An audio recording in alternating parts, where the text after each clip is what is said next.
Deborah Atkinson with Flipping 50 and host of the Flipping 50 TV show. This is the last but not least tool that I'm going over temporarily about things that you need or want for your at-home gym. So if you don't have one, and you're probably in the minority, I would get one. What I'm sitting on right now is a 65 centimeter ball. It needs a little bit more air in it, but 65 centimeters, I'm 5'4", and if you look at the charts, they'll generally tell you if you're 5'4" or less, you should probably get 55 centimeters. Don't listen to them, because most of them blow up and then they're a little bit too small. I want you to be able to sit on it, and when you sit on it, you want your hips to be higher than your knees. So you can see right now, it's a little dicey, but if I had this full of air as I should, it would be a little bit better. So what can you do with an exercise ball, and why is it so super helpful? You can do so many things with it that I'm just gonna throw a handful of them at you right now, all right? So it's not about, I want you to remember, it's not about it being a great exercise. So what's important is, where is this exercise fit for your wants and your needs? Is it a great exercise for you? But these are things that a ball will allow you to do. So I know a lot of people who don't like to do squats, don't like to do lunges, and claim that it bothers their knees. And that may be true, that may be that they need better technique. But weight on their heels, if you have weight on your heels right now, you're coming up and down with a flat back, it allows you to do it within a comfortable range of motion without going too deep, and still get the benefits of using your glutes, your quadriceps, and your hamstrings. And then I'd love to get a hold of you and give you some better technique cues that maybe you hadn't heard before, and then we'll see what we can do. But that's one example of how to use it for a squat, okay? Other examples, a lot of people will show using the ball for a core exercise.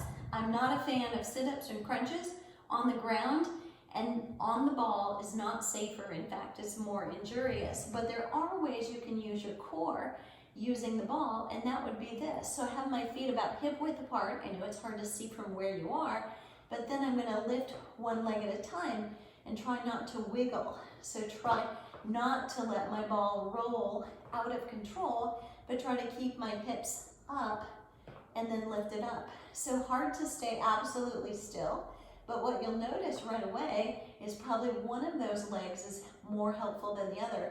But here is not about the legs, it's about your core. So on one side, you are stronger and more stable, and on the other side, you need a little work because those muscles are not turning on when you want them to. So that's an example.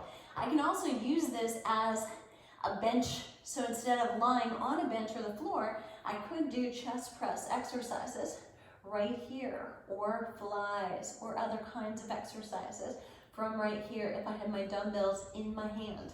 I can tuck my chin in. This is actually a form of core exercise, rolling up and rolling back down. I can use other core and do a plank, but do it in an elevated position on a round ball that wants to move. Do you think that's a little bit more core exercise? You would be correct. All right, and for all of you who are looking for ways to work lower body muscles, because these are our metabolism boosters. Maybe you can't do squats and lunges, so what do? Well, even if you can do them, doing more is always good. One of the things I will give any of my clients who can't do squats and lunges is bridges using a ball. So you're using now your glutes, your quads, and your hamstrings, but in a much safer way and usually not stressful to the knees. So that's one. You can also do hamstring curls, and there are lots of variations. So you can do 2 legs, or you can do 1 leg, and that's not all that easy. So day one, you don't have to try that one. That's just a handful of the options. Other core exercises that you can do: side lying with the leg or the ball between your legs, lying down, side lifts in this direction. So there's probably 24 exercises easily with variations that you can use your exercise ball for, and then you can also stretch with it. So you can hang over the top, literally, and put your back, your spine on traction. So if I'm holding here and really letting go of my muscles, depending on where I let that ball be, it changes the stretch that I'm getting right between your vertebrae. And letting the head go, taking a few deep breaths is all it takes. So if you tend to get tight, fatigued in the small of your back, this is one way to help yourself and just passively recover. So many options, one little tool, and these run anywhere between probably $20 and $25 for a high quality one. Don't shortchange yourself. Some of the plastic properties of balls, the elasticity is very different, so some of them don't blow up as optimally as others.